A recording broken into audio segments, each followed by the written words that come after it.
Boom, and just like that, it is week 7 of the fantasy season. Week 6 brought a lot of heartbreak, more injuries, so you know exactly what we need to do. We're going to go through every single matchup, talk about every single wide receiver, and go over who you should be starting and who you should be sitting here in week 7 of the fantasy season. Very quickly here, we have 2 teams on bye week here in week 7. No Baltimore Ravens and no Buffalo Bills wide receivers. So looking at no Zay Flowers, no Khalil Shakir, and anybody else left over on these teams, make sure you guys are checking your lineups and making adjustments accordingly. All right, we're going to kick the week off with Thursday Night Football. We have the Steelers traveling to face the Bengals. Let's start with the Steelers side of things. DK Metcalf now has a touchdown in every game since week 2 of the season, coming off of a 19.5 fantasy point day against the Cleveland Browns at home in week 6. 9 targets, 4 catches, 95 receiving yards, and a touchdown. The volume overall has still been pretty low for Metcalf on the year. He hasn't had more than 5 catches in a single game, and every other game he has 4 or less catches, but he is finding a way to score double-digit fantasy points every single week, so the floor is very safe for DK Metcalf. The ceiling has been there the last 2 weeks, so that's nice, and this is a good matchup against a bottom 12 unit in the Bengals against opposing wide receivers. So I say Metcalf remains in the start category. Solid start here, even on a short week. Calvin Austin missed week 6. Unclear if he's going to play week 7. Questionable going into this matchup, but he remains a risky flex due to the matchup against the Bengals if he does play. But outside of that, any other wide receiver on the Steelers team, I have no interest in from a fantasy standpoint. All right. Had Jamar Chase as a low-end start last week, and he outperformed that. He's bumped back up to the start category, really regardless of the quarterback situation, although I would like to believe Joe Flacco is going to be an improvement at quarterback. I think Jamar Chase is really just going to remain in the start category. And even with Jake Browning, he kind of forced the Bengals into these situations where they had to play from behind and throw the football a lot, which we saw in week 5 is okay. Even if it was garbage time points, we don't care. Jamar Chase was still getting them, but this past week, a little bit more of a competitive matchup, so to speak, at least for the Bengals, against the Packers. And we saw a touchdown, 12 targets, 10 catches, 94 receiving yards, 25.1 fantasy points for Jamar Chase. So Steelers have not been that great against opposing wide receivers on the year so far. So you guys know I always get shaky about Thursday night football matchups, but I think Jamar Chase remains in the start category. T. Higgins was in the flex category last week. He's going to stay there. 11.2 fantasy points against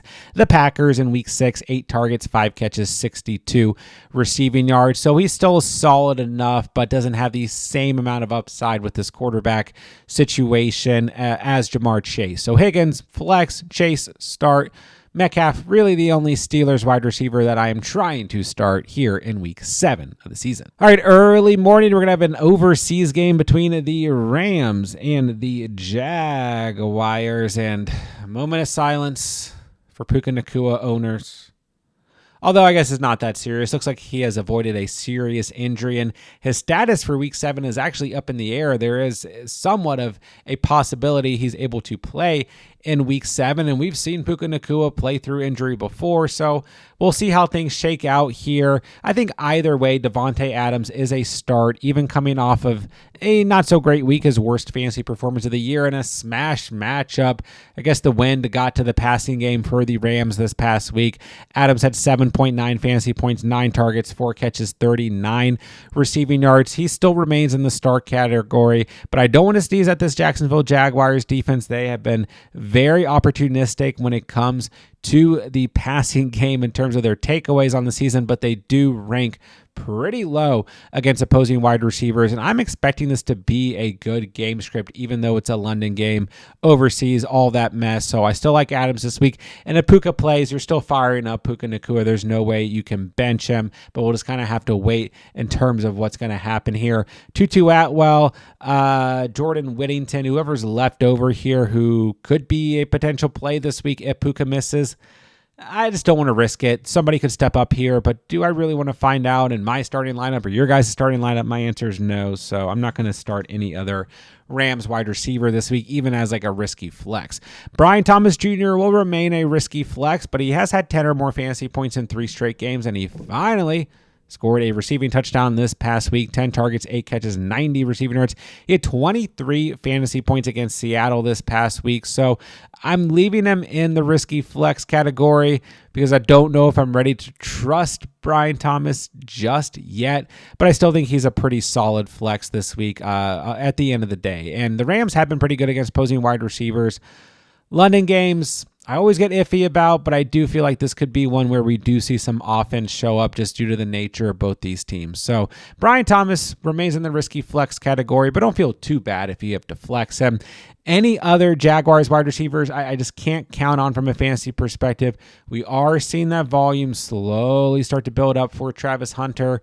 We're starting to see some more down the field plays in the previous 3 weeks before week 6 and this past week.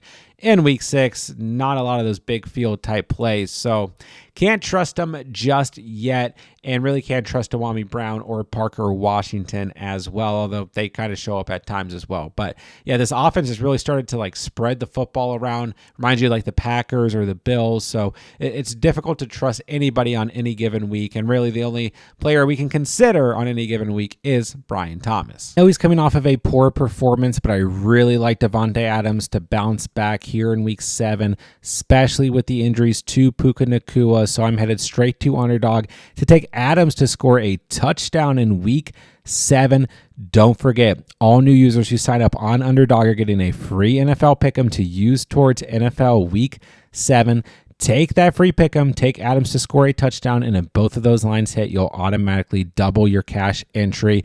And on top of that, Underdog has a brand new exclusive offer to anyone who signs up using promo code THECATCH. That link is down below. Once you play through $5 on Underdog, you're going to receive $50 in bonus cash. And on top of that, they're also going to give you a 50% deposit match up to $1,000.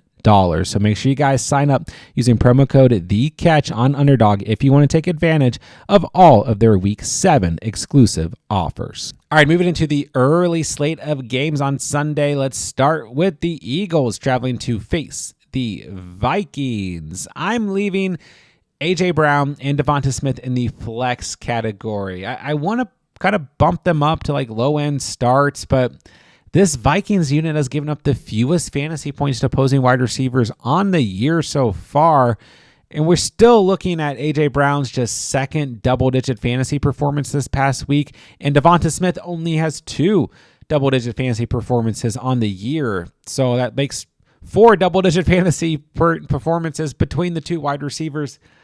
You just don't know what's going to happen on a week-to-week basis with this Eagles offense, what the volume's going to look like. But A.J. Brown does have 8 or more targets in every game except for week 1 of the year. And Devonta Smith has at least 6 or more targets in 3 out of 6 games on the year. So these guys are still very flexible.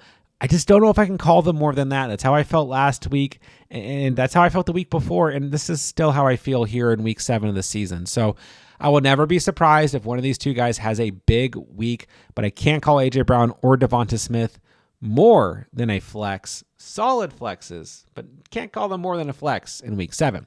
Then we look to the Vikings side of things. I'm leaving Justin Jefferson in the start category. I know some people might look at this matchup against the Eagles and think, I don't know. But ultimately, the Eagles rank 17th overall in terms of fantasy points allowed to opposing wide receivers, so they're not that strong. And Quinyon Mitchell has been banged up, so not sure if he's going to play this week or not.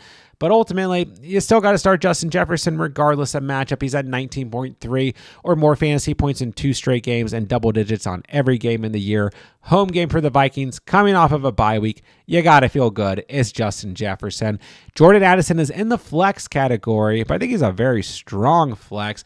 Once again, the Eagles have not been that great when it comes to fantasy points allowed to opposing wide receivers, and Addison has had 15.1 or more fantasy points in each of his 2 starts on the season. He scored a touchdown in that stretch. I actually really think Jordan Addison could be a sneaky strong start this week. I think he just has that tendency to kind of be forgotten about when it comes to opposing defenses, and they got to focus so much on Justin Jefferson that we see those big plays to Jordan Addison. So I think he's a strong flex, but I'm not quite ready to move him out of the flex category just yet, but we are getting close as we move into week 7. All right, moving along, we got a pretty underwhelming matchup between the Patriots and the Titans. Let's start with the Patriots side of things, and I will say this passing offense is looking much better when it comes to the New England Patriots as opposed to earlier in the season. Drake May is rolling right now. He's had 2 or more passing touchdowns in every game since week 2, except for that week 5 matchup against Buffalo. And I'm going to leave Stefon Diggs in the start category, although he did not have a very good week 6 against the Saints. Just 5.8 fantasy points, 3 targets, 3 catches, 28 receiving yards. But the Tennessee Titans have not been that good against opposing wide receivers. They have moved up a little bit in terms of their ranking, so they're kind of like technically ranked middle of the pack, but that was after playing the Raiders this past week, so I expect them to kind of return true to form here. And yeah, I think that Stefon Diggs is in a good get-right spot here after having a poor week 6, so I'm going to leave him in the start category. Even if he's kind of like a lower-end start, I still think he's a strong start this week at the end of the day in terms of that category. Kayshon Boutte, I'm going to leave in the risky flex area, coming off of a big 2 touchdown performance, 26.3 fantasy points this past week, 5 targets, 5 catches, 93 receiving yards. Once again, due to the nature of this matchup, I think Kayshon Boutte could be a sneaky flex, but he could also get you like 4 fantasy points. You know, you look at Kayshon Boutte on the year, been very inconsistent, but he could be that player that comes through. Demario Douglas popped up last week like he does at times, but once again, he's been even more inconsistent than Kayshon Boutte, so I'm not going to feed too much into his touchdown and his stat line this past week, and that's really it for the Patriots wide receivers. This is an offense that does like to spread the football around, but I still think we got to look at Stefon Diggs as a start this week, and there could be opportunity for other players here. Looking to the Titans side of things, Calvin Ridley did suffer a hamstring injury this past week. He was in a really good matchup on paper against the Raiders. But man, I just can't trust. I just don't care. I don't care if it's Calvin Ridley. I don't care if it's L.K. Man or Tyler Lockett. I don't care who's healthy or not healthy. This offense just looks awful. Cam Ward is not getting it done in terms for us to consider any of these players from a fantasy perspective. I know they just went out and fired their head coach and all of that. Maybe that changes things. Maybe it doesn't. I just don't really care right now. I'm not risking it in any of our starting lineups. The Patriots haven't been great against opposing wide receivers, so there's that. But come on, what type of situation are you in here in week 7, even with 2 teams on bye weeks, that you really need a Titans wide receiver in your starting lineup?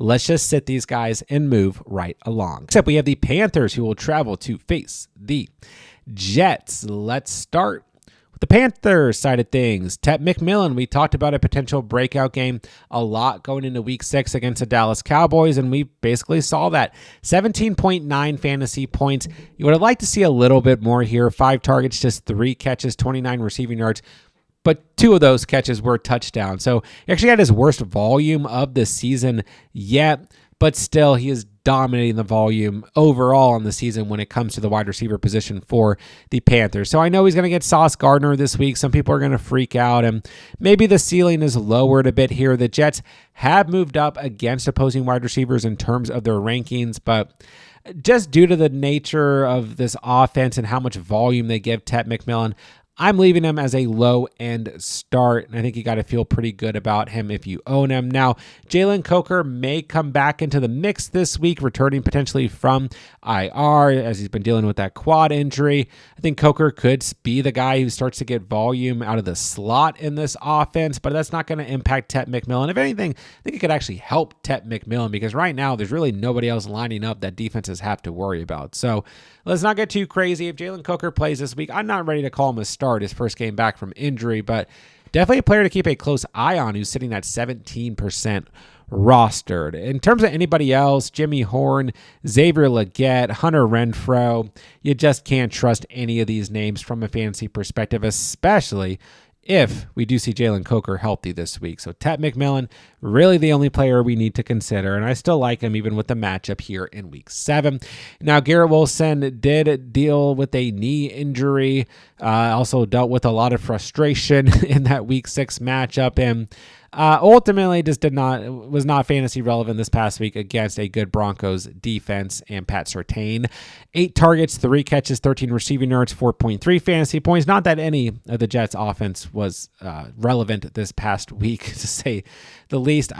Listen, if Garrett Wilson plays this week, it's another tough matchup. The Panthers are top 5 against opposing wide receivers. This defense has not been nearly as bad by any stretch compared to last year. So if Wilson plays, he's one of these players that I always believe that the talent can overcome the situation. So I think that Garrett Wilson is still a good enough start. The Jets are at home this week. If he's healthy, if he's out there, you can still start him. Maybe he gets bumped down to like the low end start category, but obviously if he doesn't play, we're not starting him. And yeah, maybe that opens up something for somebody else on this team, but Josh Reynolds, any other wide receiver on this team, Alan Lazard, just whoever it is, I don't care. I'm not starting anybody who's not named Garrett Wilson at wide receiver as we move into week 7 for the Jets. Moving along, we got the Dolphins who are going to travel to face the Browns. Let's start with Jalen Waddle and the Dolphins. Waddle's going to remain in the start category for me. The Browns aren't bad. They aren't great against the pass. We know this is still a good defense, kind of tough defense to go up against on the road here and everything. But Waddle's just one of these wide receivers who's going to get a ridiculous amount of volume with Tyreek Hill on IR. We saw another week, just 5 targets to Malik Washington. Nick Westbrook-Ikine had 1 target, and there's just nobody else at wide receiver who's getting involvement. Darren Waller is fantasy relevant because he's scoring touchdowns, but he has 5 or less receptions in 3 straight games and 3 or less in 2 of the last 3 games. And next primary receiver on this team is Devon Achane at the running back position. There's just been nothing here. I mean, literally, Malik Washington's 5 targets over the last 2 weeks. That is the next highest amount of volume to any receiver on this team. So it's all Waddle, and he's been very, very good since the absence of Tyreek Hill, and still has been solid even in games where Tyreek Hill was out there for the most part. So whether or not you like the matchup or don't, or you like the fact that the Dolphins are on the road or not, you got to like Jalen Waddle this week. He remains in the start category with confidence, and anybody else is just a set. I'm still somewhat holding out hope for Malik Washington, but I just don't know if it's going to happen. All right, Dylan Gabriel threw the football 52 times for the Browns this past week, only completed 29 passes, so 13 targets went to Jerry Jeudy. Isaiah Bond saw 5 targets. Cedric Tillman is on IR, and there's really nobody else to talk about at the wide receiver position here. A lot of that volume is going to the tight end position. So for me, Jerry Jeudy, 9.3 fantasy points this past week. Isaiah Bond, 2.9. Listen, it's the Dolphins. Anything can happen here, but the Dolphins have been okay against wide receivers. They're a lot worse against running backs. Still, no thank you. No thank you. I'm staying far away from any Browns wide receiver here in week 7, and I'm just going to leave it at that. Along, we got the Saints traveling to face the Bears, and I am recording this before Monday Night Football has been played, so if any crazy injuries or anything happens with those Bears players, you'll see a pinned comment down below. But let's start with the Saints side of things. Chris Olave remains, I have him as a low-end start just because the upside is capped in this offense, but he's a solid start every week. The nice thing with a player like Chris Olave, who's not ranking super high in overall rankings or anything, but the nice thing is he's going to be consistent. You know exactly what you're going to get. As long as he's healthy, you're probably going to see 10 plus fantasy points. I just don't know if you're going to see more than 15 or 16 fantasy points. I don't know how often he's going to be able to score a touchdown, but this could be a very good spot for Chris Olave going up against a porous Bears secondary. So he remains a low-end start with Spencer Rattler at quarterback. But I'm not saying you should feel bad if you own Chris Olave. There's not a lot of upside here, but he's probably going to get you 10 to 15 fantasy points, like I said. Rashid Shaheed just remains a risky flex. The last 2 weeks reflect that. 6.8 fantasy points in week 6, 21.4 in week 5. Good matchup, though. This could be a good Rashid Shaheed week, but it's always, anybody's guess as to when that is going to happen. Anybody else here on this team, we don't need to consider from a fantasy perspective. Brandon Cooks, Devon Vele, Trey Palmer, whoever it is, they're not fantasy relevant. All right. I'm just going to assume Rome Odunze is a good enough night on Monday Night Football that he remains in the start category. And even if he doesn't, I still like him against the Saints secondary that's bottom 10 against opposing wide receivers. So Rome Odunze is going to be a strong start for me based on matchup and based on what he did through the first 4 games of the season before week 6 was here and that bye week in week 5. So like Rome Odunze a lot. I got nothing else to say. DJ Moore is going to remain a risky flex.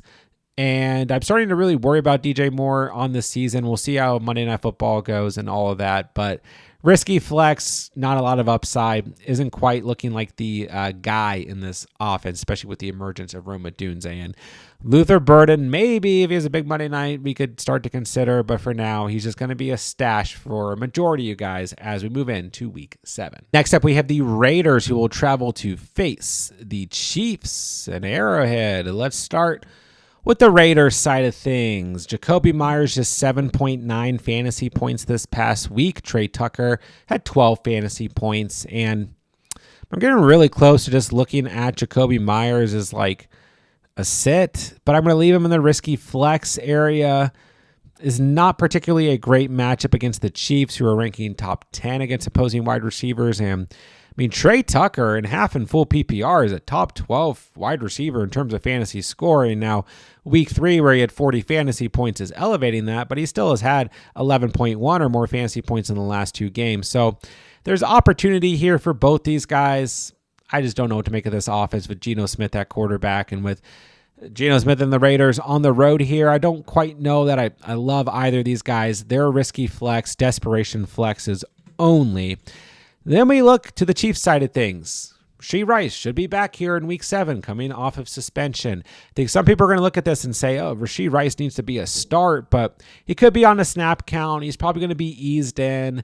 And we're still seeing a lot of production out of the Kansas City Chiefs wide receivers and even Travis Kelce at the tight end position. So in a matchup like this against the Raiders, who have been really bad against opposing wide receivers, I just don't know that we're going to need a ton of volume to Rashee Rice in this matchup. Now, sometimes these divisional games, the teams kind of are able to match each other, know each other a little bit better.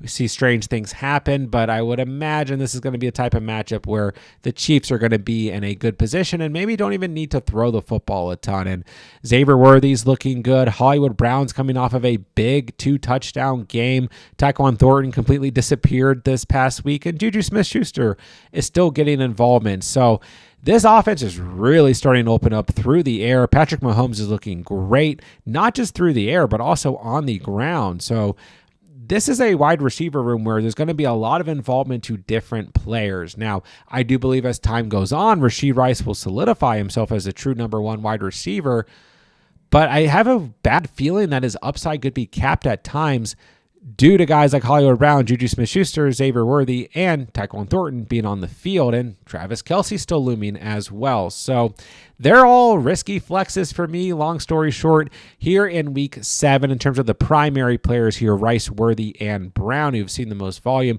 I do believe that Thornton takes the biggest hit with Rashee Rice moving back into the mix here. Juju, you just can't really trust on. He has the least amount of upside in this offense. So they're going to be sits for me. The rest of the players here, wide receiver, are risky flexes. It's a great matchup against the Raiders.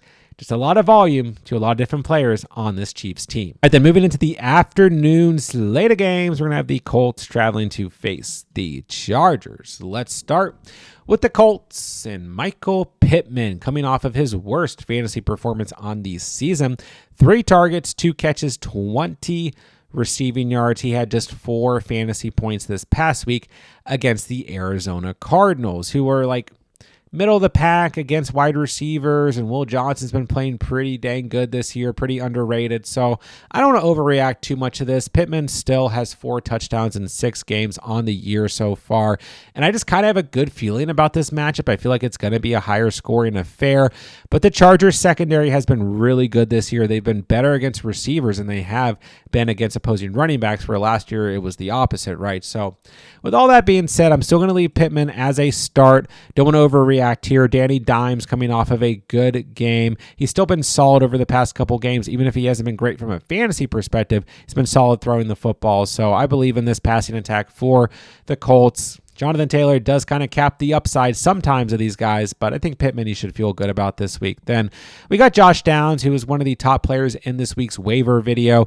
He's at 11.4 or more fantasy points in 2 straight games, 11.1 or more fantasy points in 3 out of the last 5. So I like Downs this week. He could, get some nice action out of the slot here. Scored his first touchdown of the season this past week against the Cardinals. So I think he's a solid flex here in week 7 of the season. Anybody else here? Alec Pierce. I guess A.D. Mitchell is still on the team at the moment, even though he was a healthy scratch this past week. But whoever else is left here, we're not starting them. They're not relevant from a fantasy perspective. Now, I felt as if all the Chargers wide receivers were low-end starts this past week. Ladd McConkey turned out to be more than a low-end start. Quinn Johnston didn't play. Keenan Allen had just 6.7 fantasy points compared to Ladd McConkey's 23 fantasy points. So Ladd is starting to emerge, I know it's weird to say, as a true wide receiver one for the Chargers, where he was not through the first 4 weeks of the season. So what do we do here? Because Quinn Johnston was ruled out this past week. He could play this week. It's just a tough wide receiver room to really evaluate on a week-to-week basis. I feel the best about Ladd McConkey right now, but I think they're all still very startable because this Colts defense is not bad. They've allowed a lot of fantasy points to opposing wide receivers. They are bottom 5 against opposing wide receivers in terms of fantasy points allowed. This is a team that we want to start wide receivers against. But once again, the upside is capped because we still have 3 really good targets at wide receiver here. And with all the injuries to the running back position, we're going to see more volume to the wide receivers and even to potential tight ends like Orion Gadsden, who had 8 targets and 7 catches this past week. So I'm not quite ready to bump Ladd out of the low-end start area. Maybe this week changes that. Maybe it doesn't. And Keenan Allen, I still think is very startable in this matchup. If Quentin Johnston plays, I also think he's very startable. We'll see how it all shakes out here in week 7. Next up, we will have the Giants traveling to face the Broncos. Rondell Robinson, a big week 6 against the Eagles. 20.4 fantasy points, 7 targets, 6 catches, 84 receiving yards, and a tutty. But let's keep in mind, Quinyon Mitchell got banged up this past week, didn't really play at all, essentially, in that Week 6 matchup. The Giants were humming. They looked great on Thursday Night Football. I just don't know if it's going to be that way here in Week 7 on the road, traveling to Denver. I'm going to talk about this in all the videos this week, but I hate when teams have to travel to Denver. It's a tough environment in terms of the atmosphere, in terms of the weather, in terms of adjusting. And it's a great defense, arguably the best defense in the NFL, who's given up the second fewest fantasy points to opposing wide receivers. And this is the primary wide receiver one for the Giants. He's going to have Pat Surtain on him. There's really nobody else to line up on. I mean, Darius Slayton missed this past week. Next man up was Jalen Hyatt. The reason the Giants were successful this past week were because of Rondell Robinson, Cam Scatterbo, and Jackson Dart's running ability. And I think Robinson could easily get shut down in this game, as Pat Surtain's coming off a game where he just shut down Garrett Wilson, whether he was injured or not. So I'm sitting Rondell Robinson. Long story short, true desperation flex only. And at that, you're really crossing your fingers. And you guys know in general, unless it's an absolute stud wide receiver, I sit wide receivers against Pat Surtain on a week-to-week basis. On the flip side, we got Courtland Sutton coming off of a bad fantasy performance, not his worst, his second worst. 2.7 fantasy points in week 6, 3 targets, a catch, 17 receiving yards. Don't know where the Broncos offense was in week 6, but it was nowhere to be found. Nonetheless, I think Courtland Sutton will bounce back this week. This is a good spot against the Giants, who've given up the 3rd most fantasy points to opposing wide receivers. And we've seen this happen already this year. 1.6 fantasy points in week 2 for Sutton. And then the following 3 weeks, he had 17 or more fantasy points in every game and 2 receiving touchdowns in that stretch. So for me, Sutton is one of these players you just got to start every week and roll with what you get. But you got to feel good this week at home against the Giants. Then next week, he gets the Cowboys at home. The next 2 weeks, Courtland Sutton will be solid. He's a must-start player. Anybody else on this team at wide receiver, you just can't trust on a week-to-week basis. So Sutton is a start and the only start at wide receiver for me in this matchup. Except we have the Packers, who will travel to face the Cardinals. Let's start with Romeo Doubs and the Packers. Doubs, I think, will remain a solid flex this week. You guys know I always kind of call the Packers wide receivers risky flexes on a week-to-week basis, or the riskiest of flexes as I've named them before. But honestly, I think Romeo Doubs and Matthew Golden are just becoming solid flexes, and Dontavion Wake's really not in the mix here. He also got banged up this past week, and then there's, murmurs and all this that Christian Watson could be coming back this week or next week or last week or whatever. For now, I'm just looking at Doubs and Golden, and that is it. And I actually think, if Wicks is down and questionable, whether Watson plays or not, that's good for the volume of Romeo Doubs and Matthew Golden. Now, as I alluded to earlier, the Cardinals are kind of sneaky against wide receivers, although their ranking's not fantastic. It's not awful. I think it's kind of an underrated secondary on the year, but while they're not playing the Bengals this week, I still think that these Packers wide receivers are solid flexes, and Romeo Doubs and Matthew Golden. It's really going to depend on how much volume we get to Josh Jacobs, because when we see Josh Jacobs have these really, really big games, it's not always good for the wide receivers. Although he had a huge game in week 4 and Romeo Doubs had 3 touchdowns. So you never know, but I was going to leave them as strong flexes here in week 7. Then we move to the Cardinals. Marvin Harrison Jr. is dealing with a concussion. Don't know if he's going to clear concussion protocol. Don't know if he's going to play this week or not. I think he would have had a much better stat line than he had this past week if he was healthy and able to play through that game, even with Jacoby Brissett at quarterback. So whether it's Brissett, whether it's Kyler Murray, as long as Marvin Harrison Jr. plays, I still like him this week. I know, but you look at this Packers defense, we get scared, but they've been pretty underwhelming the past couple weeks, and they are a bottom 10 unit against opposing wide receivers in terms of fantasy points allowed. So Marvin Harrison Jr. plays, solid start, maybe a lower end start, but still a strong start.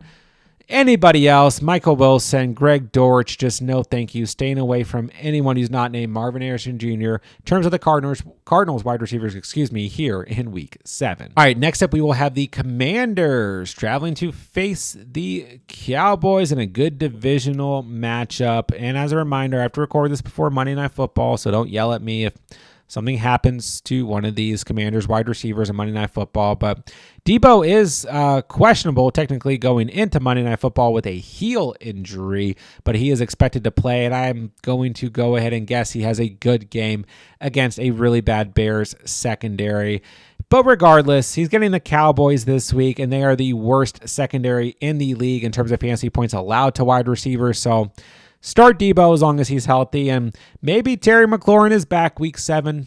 Maybe he's not, but if he is, I think he's a risky flex, maybe a strong flex even, because once again, he's playing the worst secondary in the league. Now, Luke McCaffrey could see involvement dependent on the health of Debo or Terry McLaurin, more specifically Terry McLaurin. So they listen, it's good matchups for them in week 6 against the Bears. It's good matchups for them in week 7 against the Cowboys. Any of these guys could be relevant, but it really is dependent on who's playing in terms of Terry on a week-to-week basis. So Luke McCaffrey remains in the risky flex sit area dependent on Terry McLaurin's health.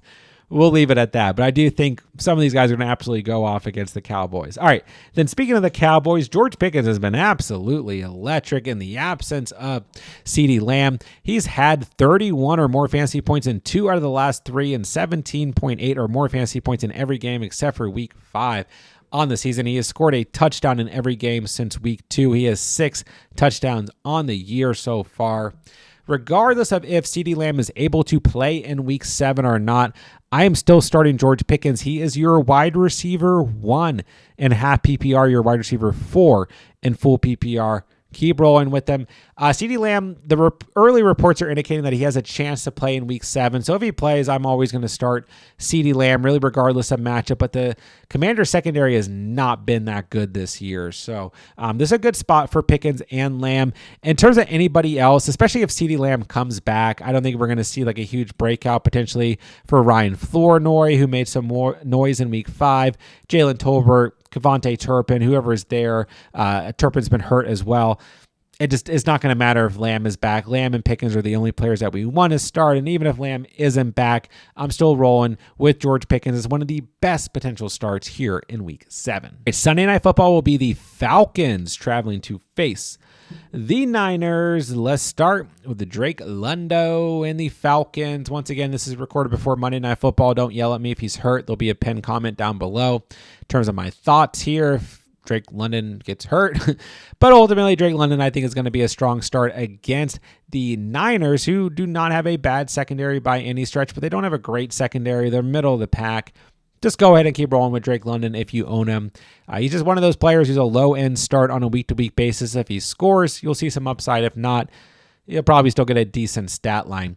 Darnell Mooney is going to miss week 6.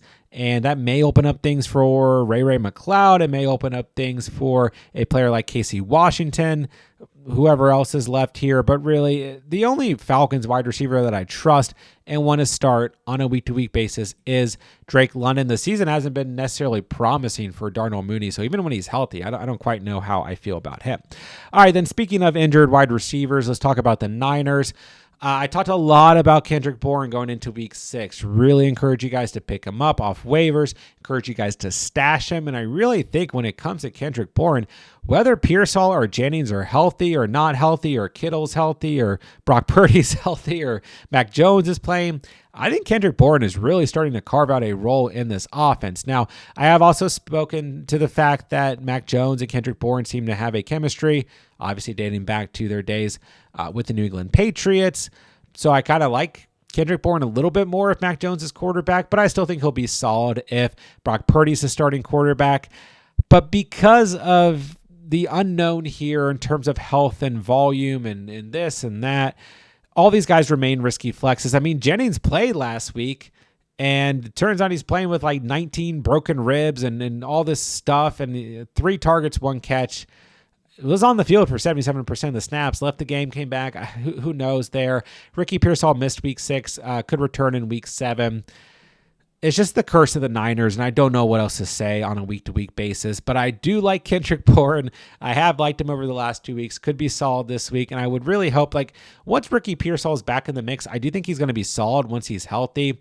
Jennings is a player I'm most concerned about, but like we saw in week 2, he can always emerge as well. Then obviously George Kittle is going to be back in the next week or following week, and that will impact volume here in terms of the passing game as well, but still, I'm going to leave all these guys as risky flexes, and let's move along. Monday Night Football, we have 2 matchups. We're going to start with the Buccaneers traveling to face the Lions. And speaking of completely injured wide receiver rooms, let's pour one out for Emeka Egbuka owners here, and I guess Mike Evans owners, and Chris Godwin owners, and Jalen McMillan owners, and Bucky Irving owners while we're at it. But what are we going to do with this wide receiver room? I mean, I just don't know, because right now, going into week 7, Emeka Egbuka is slated to get an MRI. We don't know the severity of his hamstring. The early indication is that he's going to miss week 7. There is a chance that he plays in week 7, though.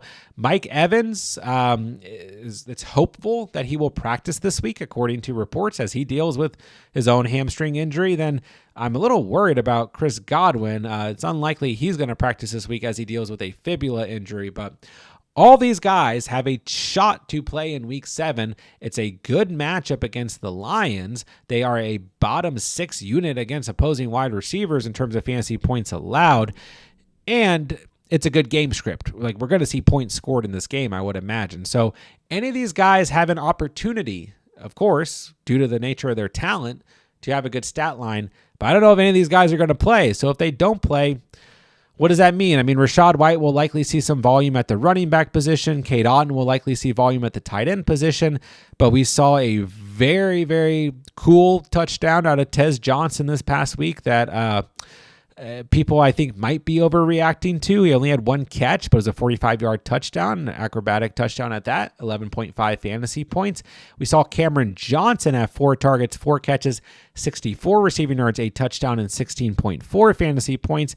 Then we still have Sterling Shepard looming around, getting some volume, and he scored in week 5, 7.1 fantasy points this past week in week 6. So it's a good matchup. It's a good game script. I think Baker Mayfield, if me and you were out there lining up as his wide receivers, he would find a way to get the football to us. He does not seem to care if there's injuries on the O-line, if Bucky Irving's healthy, whoever the starting running back is, if his wide receivers are healthy, he's going to find a way to ball out and throw the football. And this is another game that's going to have a good overall game script, and we should see a high amount of passing volume in this game. And it's a good matchup for the wide receivers. But I'm not going to try and tell you guys that you should start Tez Johnson or Caleb Johnson or Sterling Shepard this week, but the opportunity is there. But you'd have to be pretty desperate, right?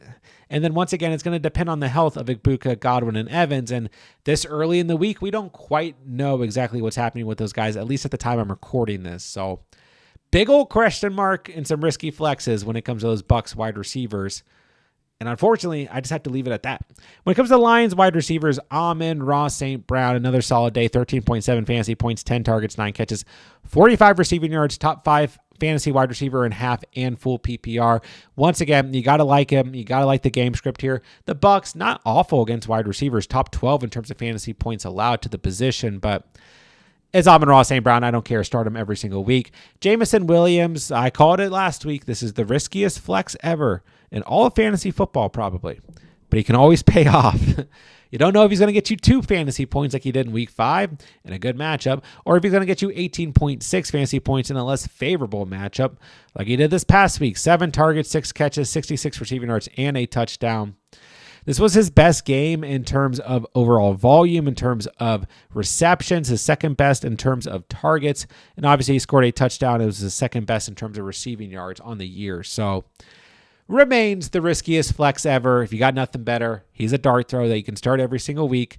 Expect disappointment, but this could be a game script with upside for Jameson Williams here in week 7. All right, last but not least, we have the Texans traveling to face the Seahawks. So let's start with the Texans fresh off of their bye week. You got to feel good about Nico Collins on a week-to-week basis. Seattle's defense, not necessarily anything to sneeze at, but they haven't been great the last 2 weeks, and they're bottom 12 in terms of fantasy points allowed to opposing wide receivers. Nico Collins has double digits in every game except for week 1 of the year. 3 touchdowns in the last 4 games. Keep rolling with Nico Collins if you own him. He's a must start every week. Although he's not ranking super high or anything, he's still been solid. I think he's a good start in a matchup that I'm actually expecting to see a decent amount of points in. Even if these defenses are a little sneaky, I still think this is a good game in terms of overall passing volume. Now, I'm putting Christian Kirk in the risky flex area because he almost had a touchdown in week 5. Like every Texans player except Woody Marks and Christian Kirk scored essentially. But he's still at 10.4 fantasy points, 4 targets, 4 catches, 64 receiving yards. And this is a good enough matchup.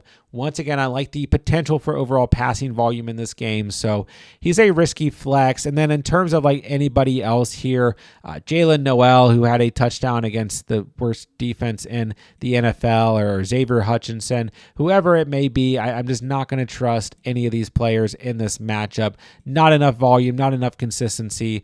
We'll just leave it as Collins as a start, Kirk as a potential risky flex if you got nothing better. Jackson Smith and Jigba, wide receiver 2 and half in full PPR. Roll with them every single week. And this is a player who I was really high on in draft season. Really encourage you guys to chase and draft, and it is absolutely paying off. Now, he's going to face Derek Stingley in this matchup, and the Texans have been very good against opposing wide receivers on the season, ranking top 5 against the position. But I don't really care. Jackson Smith and Jigba's absolutely balling out this year. Pace to hit 1,000 receiving yards by like week 12 of the season. He's getting it done in terms of receptions and receiving yards if he doesn't find the end zone. Sam Darnold has looked great at the quarterback position in the past couple weeks. So keep rolling with JSN. Then I did leave Cooper Kupp and Torrey Horton in the sit category. I have a hard time trusting these wide receivers like Horton. A touchdown, 12 fantasy points in week 5, 11 or more fantasy points between weeks 2 and week 4, in week 5, except for week 4. And then last week, 0 fantasy points. Cooper Kupp, nothing weeks 3 or week 4, then 11 or more fantasy points and a touchdown in the last 2 weeks. So there's potential here, and one of these two guys could get open in this game as Derek Stingley is going to be focused on JSN. We've seen that happen in a couple games this year, so I won't be surprised if Kupp or Horton has a nice game. they're risky flexes, I guess. I'm just maybe being too harsh here. I just have a tough time trusting Horton or Kupp in my starting lineup. And once again, like, Kupp had good volume in week 5 in that shootout against the Bucks. Then this past week had really poor volume, just 2 receptions off of 3 catches, but he did score a touchdown to save that stat line. So it's just difficult to trust these guys on a week-to-week basis, but I guess they're risky flexes. I think for most of you guys, I would prefer to sit them still. We'll see what happens in week 7. And there you guys have it. Every single matchup, every single wide receiver, who you should be starting or sitting here in week 7 of the fantasy season.